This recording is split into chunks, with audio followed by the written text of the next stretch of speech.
Do you think the others are making good progress? Hope it's all going smoothly. Oh, hey look! They made it back as well! Prince! Llama! How did it all go? All is well, thank you. Nefer and Yehoda had to stay at the curatorium to wrap things up, so they won't be joining us for now. I ran into Miss Anefa and Miss Aino on the way back. Their work is still in progress, so I suspect they won't be back for a while either. You seem rather cheerful today, Mr. Flintz. I certainly am. I achieved what I set out to do and came away with more than I bargained for. Fighting alone can get quite tedious, but I had the good fortune to run into a pair of brave young warriors. We meet again. How have you been? Albedo! What are you doing here? Thankfully, tracking you down turned out to be a lot simpler than we envisaged. These two courageously lent me a hand while I was fighting the Wild Hunt. When they told me they were Servarka's colleagues, it all made sense. And given how people of outstanding talent tend to cross paths, it's no wonder you're already acquainted. So, who's your travel buddy, Albedo? Why don't you come and introduce yourself?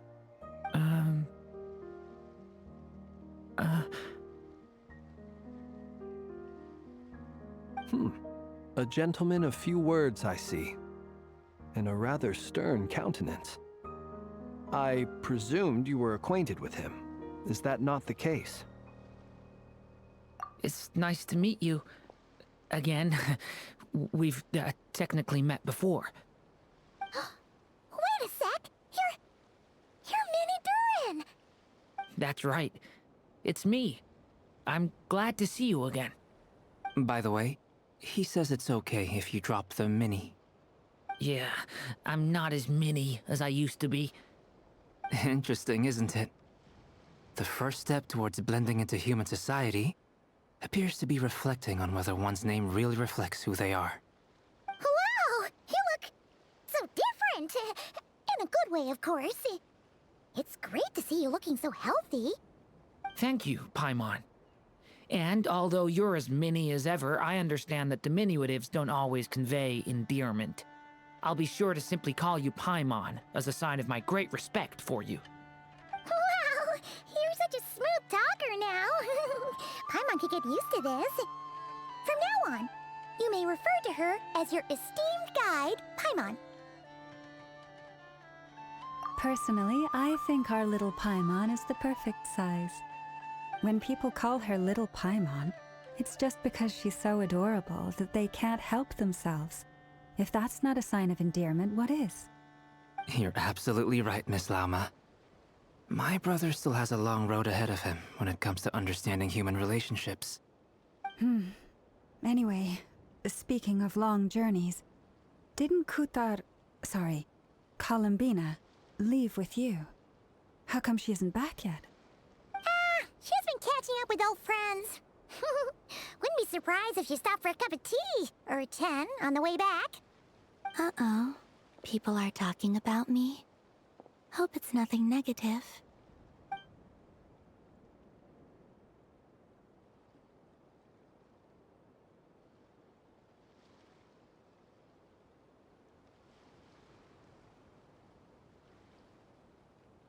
Judging from your expressions, I'm guessing it all went well? It's getting crowded here. I'll go grab some chairs. No need. This is a job for an alchemist. I'll whip some up momentarily. Thank you for your hospitality, ladies and gentlemen, but I was merely escorting my friends back. I'll be meeting Zendrone shortly, as we still have some things to discuss. It's been a pleasure, everyone. But this is where I'll say goodbye. We really appreciate your help.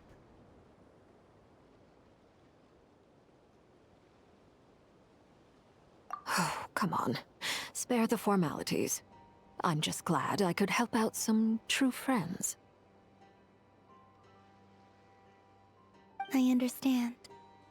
Well, bye for now, Harlequino.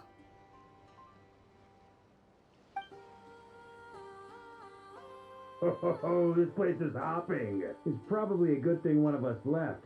Otherwise, we might not fit all these people in. Are you saying we're about to run out of chairs? As a matter of fact, I am. Come on in and see for yourself.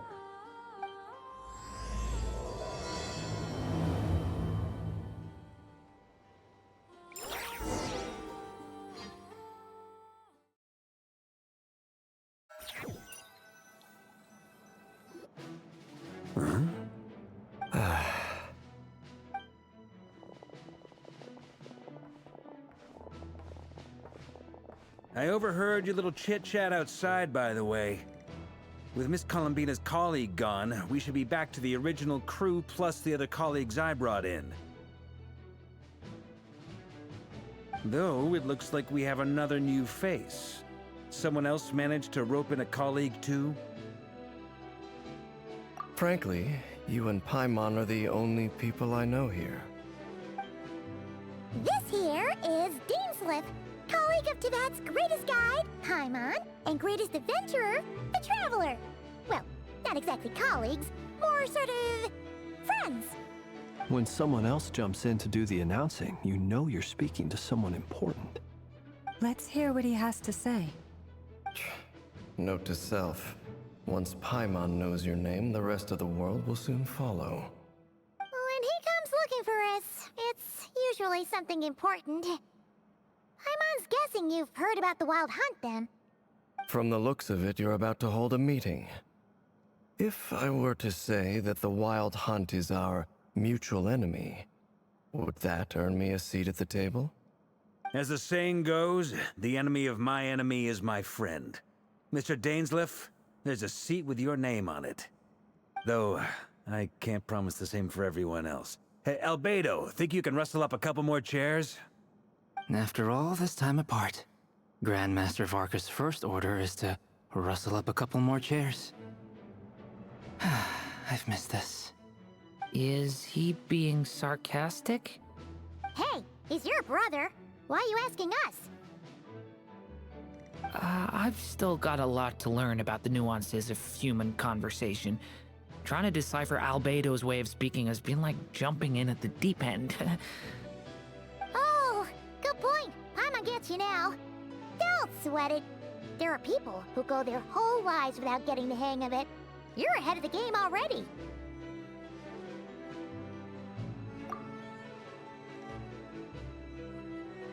I wonder what's taking Nefer so long. Perhaps you should go and check in with her. If anyone can hurry her along, it's you. I just got back from the curatorium. Besides, aren't you curious to see what's taking her so long? Miss Nefer doesn't strike me as the type to share secrets. And since gathering intel is her specialty, I'm guessing she'd prefer to keep her methods confidential. Under such circumstances, would it not be tactless for me to impose? Oh, but it's fine for me to impose. What can I say? You have an unrivaled ability to garner people's affection, Miss Moonchanter. Besides, you have far more in common with her than I do. All right then. Impressive. She barely fought back at all. I admire your powers of persuasion, my friend. As I'm sure Miss Lauma will realize soon enough, the trick in life is to always pitch in with other people's responsibilities so that you can be selective with your own. Another trick is to simply hide in the background. Spoken like a true sage. Anyway, looks like we've got some time to kill before the meeting. Let's take a little breather, folks. And feel free to chat amongst yourselves. We'll get down to business once the other two arrive.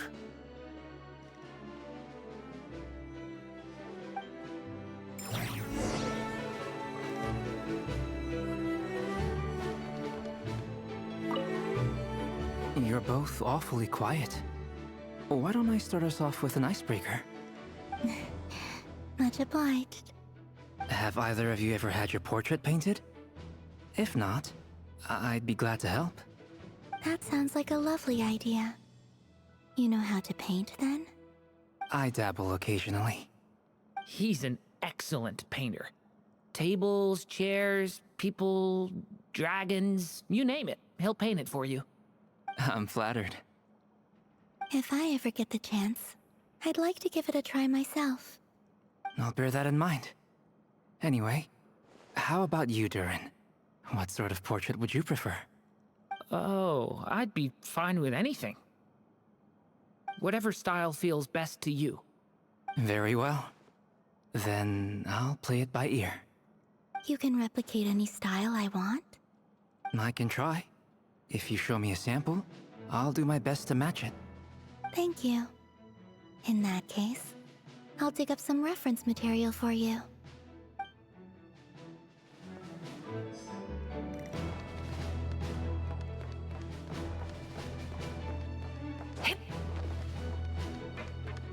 Is there something you'd like to say to me?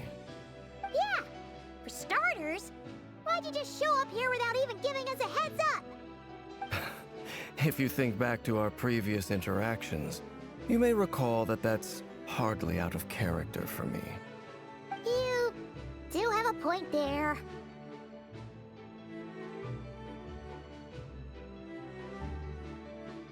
Oh yeah! You'll need to find somewhere to stay the night too, right? Want to tag along with us? You never know. We might get a group discount. Sure, let's do that. Great! Paimon will handle it! And in return, we can get Dainslift to be our very own personal bodyguard. If that's what you had in mind, you should have said so sooner. I'd be happy to help. Oh, okay then. Paimon was only kidding, but good to know.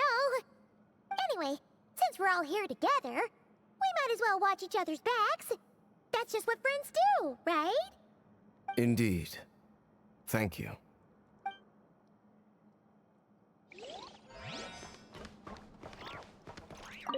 Truth be told, I can't remember the last time I was in a meeting with so many people. You're not alone there, my friend. The Lightkeepers also struggle to bring everyone together for a serious discussion. I don't doubt that. I've only ever met two Ratniki, one being you, and the other being that young guy, Itlua. Itlua is a good apple. I'll give him that. He's kind, honest, and regularly delivers supplies to my lighthouse. A true Ratnik to the core. In that sense, he puts me to shame. So you're what? A fake Ratnik? That's what it sounds like you're saying. But I get the feeling that's not quite what you meant.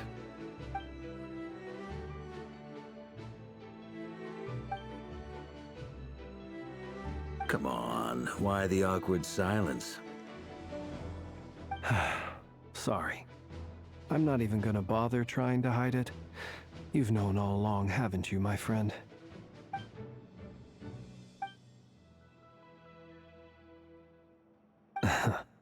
Now that was an awkward silence. Let's just keep this between ourselves. Probably best if Itlua doesn't know, huh? That goes without saying. Gotta be careful what you share with youngsters, after all. Anyone else in the know? Let me guess. The Traveler and Paimon? It's dangerous being too sharp for one's own good, you know. Then, in the name of the Animo Archon Barbados himself, I swear, your secret's safe with me. When we went for drinks, you said that you and Barbados were practically best buds. In the light of that claim, do you really expect me to take your oath seriously? Of course. Just as long as you don't go spreading around the fact that I'm close with Barbados, all right? Fair enough, then. Nothing like a bit of mutual leverage to seal the bonds of friendship.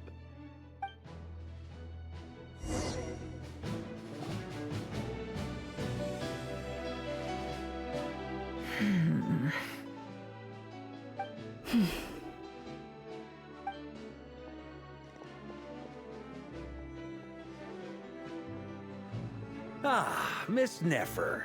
You made it after all. But what about Yehoda?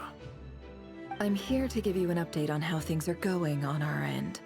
Once this is over, I'll be heading straight back to continue my work. I left Yehoda back at the Curatorium to watch over things while I'm gone.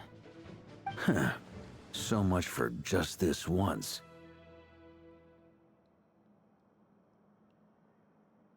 Shh!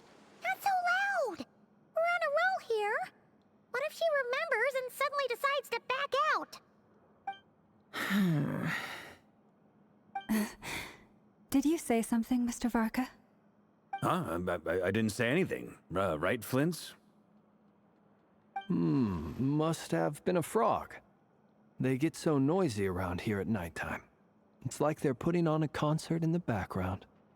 Anyway, before we begin, there's a few introductions to make.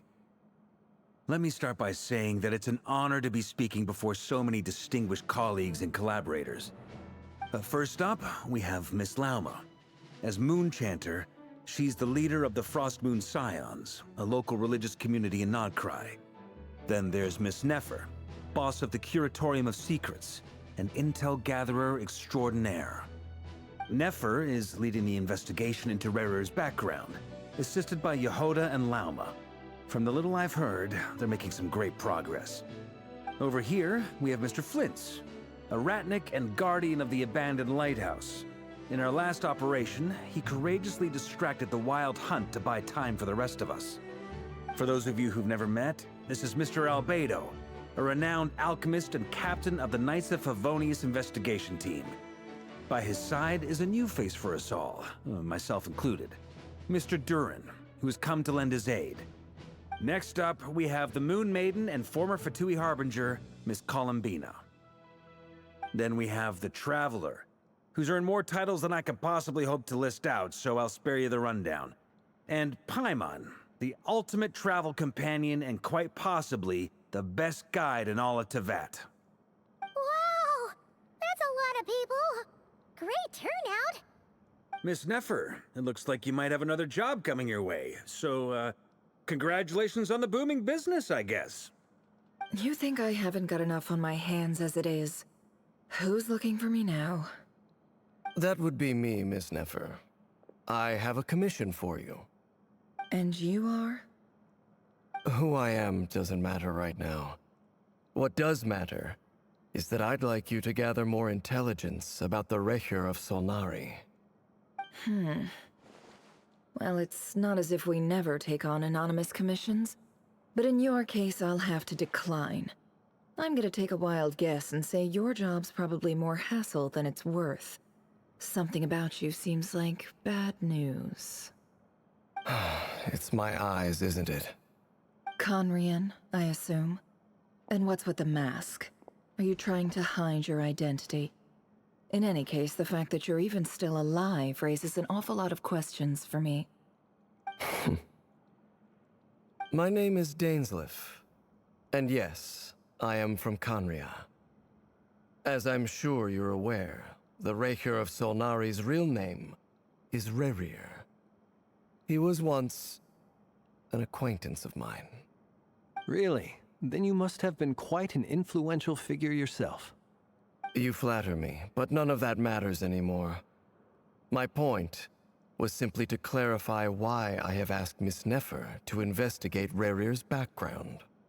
So you're both from Conria, and it sounds like you used to be friends? What am I missing here? Surely you already know how he became one of the Five Sinners. I'll tell you everything I know. The history of Conria, the names and identities of the Five Sinners. I remember it all like it was yesterday. I have never spoken openly of this before. But the truth was exactly as people say. The Five Sinners were each driven by their own desires, and it was by playing upon these that the Abyss tempted them to their fall, tearing Conria apart in the process. The visionary, Vedafenir, who wished to foretell the future. The wise, Haroptatir, who sought limitless knowledge. Gold, Rheindotter, who desired to create life. The foul, Surtologi, who pursued supreme strength. And last, but not least, Recher of Solnari, Rerir, Ravager of the Moon. Of the five, Rerir is the only one who remains a mystery to me. He never harbored grand ambitions. So what changed in the space of a single night? How did he come to fall like the others? In other words, You're saying that his change came as a shock to you, and you have no idea what actually happened? That's right. You mentioned how the Abyss tempted them, which led to their fall. But what did that look like in practice? And what other context can you give me about the events of that time? The more detail you can give me, the better. Strangely, now that it comes to it, I hardly know where to begin. The fateful night took place during the era of the Eclipse Dynasty. One day, my elder brother, the visionary, Vedifenir, was summoned to the palace by the Vinster King, only for the king to gouge out his eyes and cast him into the dungeons. When I came to hear of this, my fury knew no bounds. I gathered together every ally I thought I had, and together, we set a night to storm the palace and free Ved. Centuries on, the memories of that night still haunt me like a never-ending nightmare. We broke through the palace gates, just like we had planned, each striking towards our separate targets. But then, I was betrayed. Even Vedifenir, the very person I had come to rescue, abandoned me and partook of the Abyss's power. So, it's personal after all. Then tell me, Mr. Dainsleif, what price are you willing to pay? You, of all people, must know that nothing comes for free. I cannot say what price would be worthy of such a commission. But know this. Rerir was not always a madman. Believe it or not, there was a time when he was just an ordinary man, working for the Conrian Intelligence Service. Uncovering the truth of Rerir's past is the only way to unravel this mystery. But before you decide if you will accept my commission, I will tell you more about him. Enough, I hope, to help you plan your next move. Sounds pretty good to me.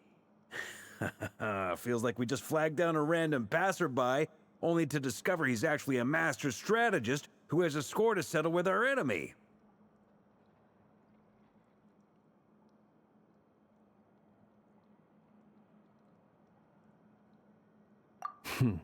Can I borrow your halo? It could be useful in the lighthouse. Hey, enough with the wisecracks! Besides, isn't that lamp of yours bright enough already? Relax. It was meant to be a compliment. If that was a little over the top for your liking, I'll make sure to tone it down next time. I'll give your proposal some serious thought, Mr. Dainsleif. Let's speak in private once the meeting is over. Before that, there's a few things I'd like to share.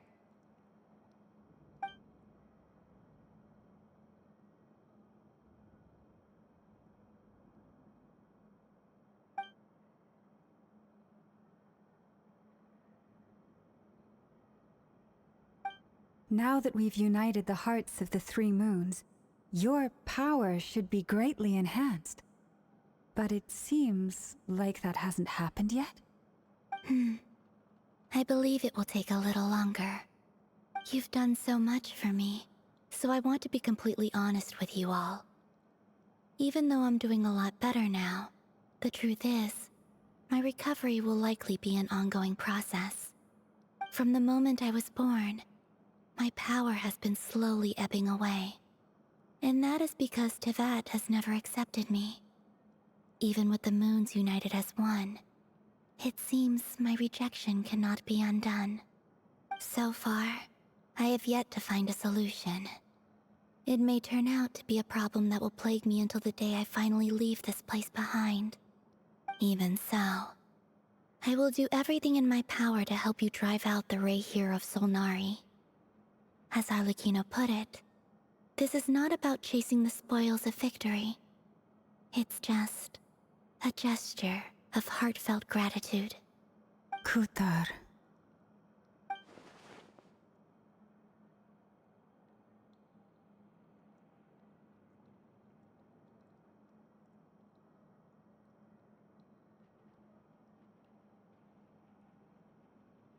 Defeating the Ray here of Solnari will be no easy task. While my strength slowly recovers, we'll also need to gather more intel. Naturally. We should take all the help we can get if we hope to defeat him. We've considered several viable plans now, but our choice hinges on the answers to a few key questions. Is it even possible to kill Rerir? What experiences shaped the person or monster he became? And what's he really after? Given Albedo's expertise in alchemy, I think we should leave him to try and answer the first of these questions. Understood. As for the other two, I'm afraid we'll have to count on you again, Miss Nefer. Believe me when I say it's not my wish to burden you. But right now, relying on your skills is our only option. So you're placing all your hopes on me, huh? We can't thank you enough for agreeing to help us. Honestly, I can hardly believe how lucky we are. You sure have a talent for changing your tune, Miss Moonchanter. Timid like Yehoda one moment, then flinches insincere flattery the next. Ladies, please. I must object to your portrayal of me. That's all. Feel free to keep bickering. Just pretend I'm not here. I almost don't want to leave this room. I'm curious to see how this plays out. I have faith in you, Miss Nefer. Something tells me you'll stand by us until the very end. Oh? And what makes you so sure of that? What if I suddenly decide that my compensation is insufficient? This isn't about the money. I can sense that you've got a deep-seated distaste for Rerir. And knowing you, that alone is motive enough. Look at them getting along so well. Like two peas in a pod. And I'm the one they accuse of insincere flattery. There is no justice. Miss Lauma, you have to understand something. Unlike you, I don't actually enjoy having everyone's hopes on my shoulders. Is that right? Well, maybe the fact that I'm willing to put my hopes in other people says more about me than you. But the fact is, I also trust you. And that's because I know that you're someone we can count on. Anyway, we've got our plan, so let's get moving. Mr. Dainsleif, let's talk. And Traveler, once we're finished, if you've nothing else planned, I'd like you to come with me. This whole experience is teaching me a lot. For instance, I now know that when other issues come up in the future, I'll have far more luck getting Lauma to convince Miss Nefer than trying to do it myself. Hate to say it, friend, but that's one of the funniest things I've heard in a while. Why? You think I've got it wrong? Quite the opposite. But what makes it so hilarious is how long it's taken you to realize.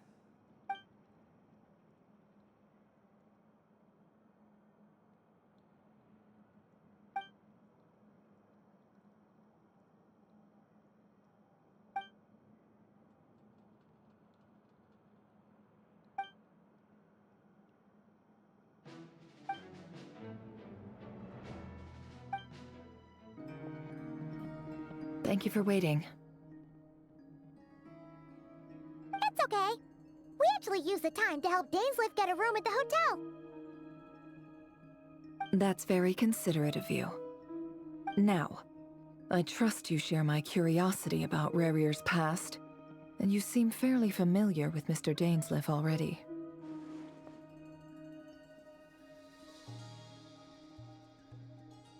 We spoke at some length after the meeting. He was the one who suggested I should invite you to join this operation.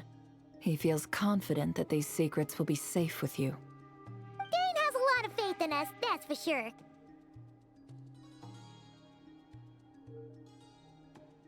Likewise. I appreciate that you got right on board without interrogating me about why I invited you. It shows that you trust me to explain everything in due course. That's because we know what you're capable of. We appreciate you too, Nefer. You might have been forced to help in the beginning, but this time, it was your choice. That's one way to put it. Another is this. That once a decision's been made, it's set in stone. After that, my only goal is to see it through. Alright, so here's how it is. I'm going to access Rarir's thoughts again using my confidential method. Now, I'm sure you've seen things like this before on your travels, so you're surely well aware of how dangerous it can be. The reason I've gathered you all here is to ensure my safety during the proceedings. I plan for us to enter the fragment of his consciousness together, and once inside, I will focus on searching for information. Think of this as a diving expedition into someone's brain. If I'm the diver, you are my safety equipment, tasked with keeping me alive while I'm under the surface. Once the ceremony begins, we will all be spying on privileged information. But in the interests of safety, you must remain absolutely silent at all times. We will discuss our observations after the ceremony has concluded. Lastly, any individuals of a weaker constitution are advised not to partake in the ceremony. In any case, Paimon has her own job to do, which requires staying in the room but not joining the ceremony.